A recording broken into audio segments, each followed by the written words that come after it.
Hi Sonia, thanks for your question about the internet. You asked about what I referred to in my last video as pipes. You wanted to know where do they go and how do they connect to your phone, say if you're watching a video on YouTube in your house.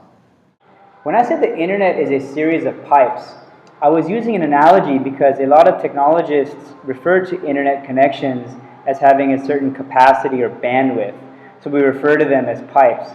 But to be more precise, the internet is actually a vast network of cables. These cables are huge and connect continents. They are physically located inside most of the world's major oceans and seas. These vast networks of cables that span countries and even continents are owned and managed by very large companies like AT&T and Verizon.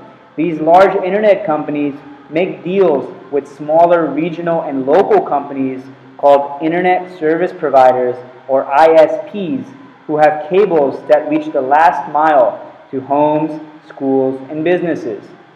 So the large internet companies and the smaller ISPs connect their networks of cables together to allow the worldwide internet to reach into each of our homes.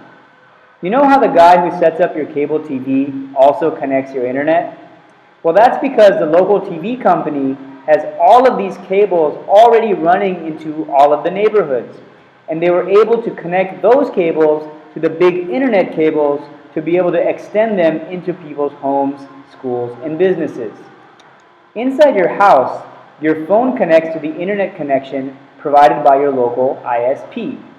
Now, your phone doesn't have a cable. It connects wirelessly. That's because your house has a Wi-Fi hotspot or wireless router set up. That router has a wire connected to your ISPs that's connected to this vast network. That router sends out a wireless signal in your house, sort of like a radio, that your phone or iPad can pick up. A day or so after I got your question, a really fascinating and detailed article on the history of the undersea internet came out. If you're interested in learning more about this topic, you can follow the link at the bottom.